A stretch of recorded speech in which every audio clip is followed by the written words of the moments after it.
Fala pessoal, tudo bem com vocês? Vamos falar de mais uma vitória do Palmeiras, a 100ª no comando de Abel Ferreira. O Verdão é líder geral do Paulistão e o Endrick segue na pauta, porque ele passou em branco mais uma vez, chorou no banco de reservas e a gente vai falar sobre isso. E tem a questão do Andrei, afinal de contas, o Andrei Santos, ex-Vasco, do Chelsea, vem ou não? Chega mais, eu sou o Chico Garcia, inscreva-se no canal e vamos juntos.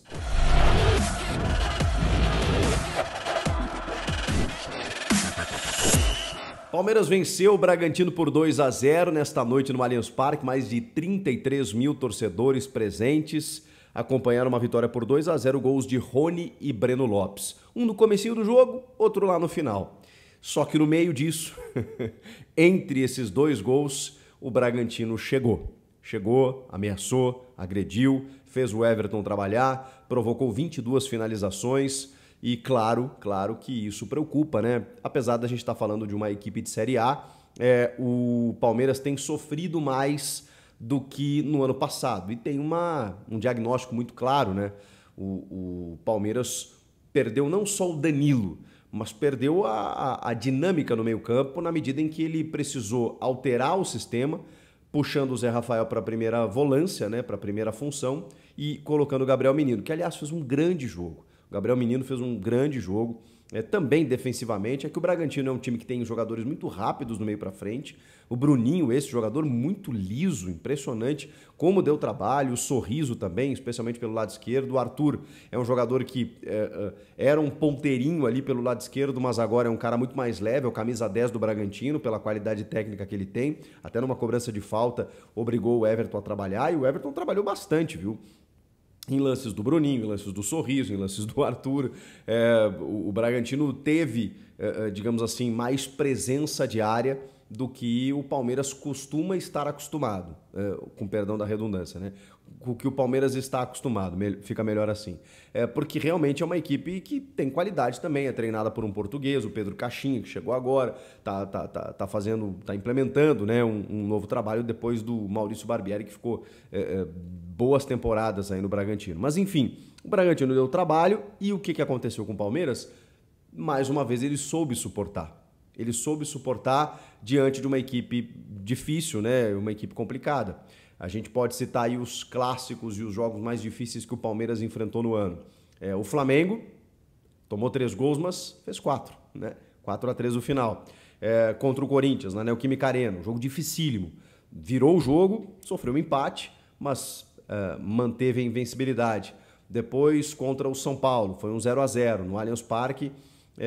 Um jogo difícil também. O São Paulo costuma dificultar a vida do Palmeiras, do Abel Ferreira nos últimos anos, né? Apesar dos títulos que o Palmeiras conquista, inclusive sobre o São Paulo, né? Tem aquele 4-0 lá que todo mundo lembra. Mas enfim, são jogos difíceis, são testes importantes num começo de ano em que, mais uma vez, o Palmeiras teve que permitir ao Abel que ele se virasse com aquilo que ele tem. De novo, a gente fala da necessidade de reforços e ele vai tentando adaptar a equipe com as peças que ele possui.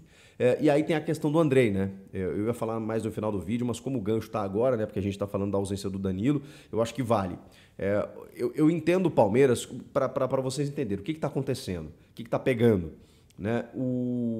Todo mundo sabe, vou contextualizar rapidinho, o Chelsea não consegue inscrever o jogador na Premier League, então precisa ser emprestado pelo menos até a metade do ano para que ele ganhe uma pontuação e consiga ter o visto de trabalho para defender o Chelsea na Inglaterra. Como o Chelsea está tranquilo, né? O jogador tem 18 anos, foi recém-contratado, quase 70 milhões de reais junto ao Vasco da Gama, estava no Sul-Americano Sub-20, artilheiro da competição, Brasil campeão, aquela coisa toda, o Chelsea topou emprestar.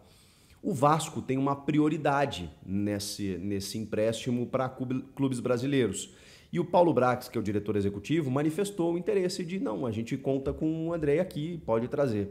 Só que o Chelsea gostaria que o Andrei também, o staff dele, que ele fosse ao Palmeiras. O Palmeiras vai disputar Libertadores, tem digamos assim, um outro estágio hoje, né, de estrutura, de preparação, de nível técnico em relação ao Vasco da Gama. Seria mais interessante para o Andrei defender as cores do Palmeiras, pelo menos nesse período até ele retornar para a Inglaterra. E também, por conta do visto de trabalho, disputar a Libertadores garante a ele uma pontuação maior. Então tudo isso está sendo estudado. E o Palmeiras, beleza, o Palmeiras topou, foi avaliado bem pela comissão técnica, é um jogador que o time está precisando, tem uma carência detectada no elenco, então Andrei Santos seria fantástico jogar no Palmeiras. Só que o Palmeiras nunca, desde o começo, abriu mão de que o jogador ficasse até dezembro, porque não faz nenhum sentido, não tem nenhuma vantagem você receber o Andrei para que ele dispute apenas a reta final do Paulista e a primeira metade da fase de grupos da Libertadores, né? 3 primeiros jogos. E depois tenha que se apresentar na Inglaterra. Não faz nenhum sentido. A gente sabe que as coisas começam a se definir no segundo semestre, a partir do mês de julho. Então, ele tem que ficar pelo menos até dezembro. O Palmeiras nunca abriu mão disso. Até negociou a questão do Mundial Sub-20, que vai acontecer entre maio e junho na Indonésia. E tudo bem, ele perde ali 2, 3 jogos da Libertadores, da fase de grupos, mas nas fases quentes ele vai estar à disposição. Então, essa cessão, né, essa condição, né, que muitas vezes o clube tem que ceder de um lado ou de outro, o Palmeiras entendeu. Não, a gente cede para o Mundial, mas ele fica até dezembro. Só que aí tem o seguinte, o Vasco não está fazendo essa exigência. Então está dizendo para o Chelsea, não, ó, se ele vier para cá, pode ser por um jogo, 2, e depois vocês pegam ele de volta, tá tudo certo. Claro, né? O Vasco já lucrou com ele, já vendeu o jogador, é um cria da base e tudo mais, ele volta aqui, joga uns joguinhos e depois vai embora. No caso do Palmeiras, não vale a pena fazer isso, mesmo que haja uma compensação. Chegou a se estudar uma compensação de 1,5 milhão de euros, caso o Chelsea precisasse pegá-lo agora na metade do ano. É um dinheiro que não muda a vida do Palmeiras. Então, ou o Palmeiras tem o Andrei Santos até o final do ano, ou vai em busca de outro reforço. É simples assim. E como esse impasse está acontecendo, isso ainda não foi decidido. Voltamos ao jogo. Porque o Palmeiras está tendo que se virar sem o Andrei Santos. E aí, esse jogo contra o Bragantino, que eu falei que teve muita dificuldade, várias finalizações do adversário, também teve uma, digamos assim, uma pegada muito forte, né? A equipe do Bragantino marcou e bem a equipe do Palmeiras e provocou lances ríspidos no limite do aceitável. E aí, não só do Bragantino, porque aí isso obrigou o Palmeiras a reagir, a revidar em alguns momentos. O Abel Ferreira ficou muito incomodado com uma pegada, uma falta sofrida pelo Endrick no primeiro tempo, em que ele sofre a falta. Não acho que foi uma falta violenta ali naquele sentido, mas o Endrick já estava sendo perseguido em campo em vários momentos. E o Endrick vale uma questão. O Endrick começou o jogo, né, pelo centralizado, né, como enfim, o centroavante, e o Rony aberto pela direita. No jogo contra o Corinthians, eles alternaram bastante. O Endrick está com uma pressão muito grande, não só de estar vestindo a camisa do Palmeiras, de estar no profissional, de não ter marcado gol ainda, são 10 jogos até aqui na temporada sem nenhum gol, mas por ser esse centroavante, né, essa referência técnica na área do Palmeiras e com todo o contexto que a gente sabe, já vendido ao Real Madrid, muita exigência, muita expectativa. E eu acho que o torcedor, me corrijam se eu estiver errado, o torcedor palmeirense, eu acho que o torcedor não está com essa cobrança em cima do Endrick. Acho que o próprio Endrick está se cobrando muito, porque desde o começo ele sempre foi um moleque muito, digamos assim, exigente consigo mesmo nas entrevistas, né? E ele sabe da sua responsabilidade. Então é óbvio que ele está se cobrando e isso está gerando nele uma ansiedade que pode até prejudicá-lo nesse sentido. O Palmeiras vai ter que ter muito cuidado com esse moleque, no auxílio psicológico até, porque, gente, a gente não pode desconsiderar o fato de que ele tem só 16 anos. Isso atenua o fato dele não estar entregando gols e tudo mais.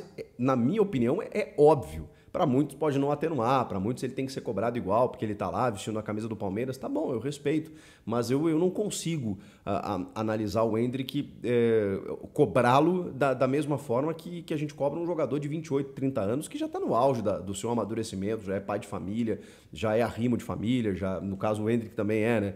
Já cuida de todas as finanças da casa e tudo mais. Ele está tendo que ser submetido a esse amadurecimento de uma forma muito precoce, em todos os sentidos. Por quê? Porque ele tem um talento precoce. Ele realmente pulou etapas pelo talento. Ele chegou até aqui por coisas que ele construiu na base. E no profissional a coisa é diferente. E o Abel Ferreira foi questionado, depois de muito refutar, né, entrevistas, as perguntas dos meus colegas jornalistas. O Alexandre Silvestre, da Gazeta Esportiva, foi lá amaciando, o Abel começou a entrevista nervoso, depois foi acalmando e ali o Silvestre chegou e disse assim, posso te fazer uma pergunta sobre o Endrick, né? Foi todo educado, né, com jeito, e aí o Abel O Abel, ali relaxou e falou, pode. E aí ele perguntou, porque tem uma imagem, né, flagrada no banco de reservas, quando ele é substituído no segundo tempo, em que o Endrick está com um colete no rosto, né? E o Abel revela que ele estava chorando e que se ele tivesse visto, ele teria dado um abraço no moleque, que é o que ele precisa nesse momento. Ele precisa de carinho, ele precisa entender que as coisas têm o seu tempo e que na hora certa esse gol vai sair. Talvez até nas fases decisivas do Paulistão. E o Abel citou e lembrou algo que eu sempre gosto de lembrar, de que no ano passado ele entrou numa fogueira danada, o time brigando para ser campeão brasileiro, foi ali que ele chega no profissional e ele faz gols fundamentais, inclusive dando assistências. E indo para essa temporada, em que ele não marcou gols ainda, ele tem jogado bem. Eu acho que a gente precisa entender que, por mais que ele não tenha o gol, ele tem participado de jogadas. O gol do Rony, que sai a 12 minutos, de uma cobrança de escanteio do Rafael Veiga, que na verdade tem a ver com os últimos gols feitos pelo Palmeiras, né? O Palmeiras na bola parada é mestre, é genial, muito por conta do seu treinador. O Abel Ferreira é impressionante como ele consegue extrair essa bola parada e resolver jogos com ela. Antes com o Gustavo Scarpa, agora com o Rafael Veiga. Foi assim com o Água Santa, foi assim contra o Corinthians, foi assim contra o Bragantino. Que teve bola rolando também com o Breno Lopes lá, mas teve a bola parada do Rony. Antes de sair esse escanteio, tem uma jogada maravilhosa do Endrick, em que ele encontra o Rony pelo lado esquerdo, ou o Dudu, melhor, o Dudu, e sai o escanteio. Do escanteio sai o gol do Rony. O Endrick, ele tem participado das jogadas ofensivas, como fora contra o Flamengo, como foi contra o Corinthians, e encarando os caras muito mais velhos, muito mais altos, muito mais fortes do que ele.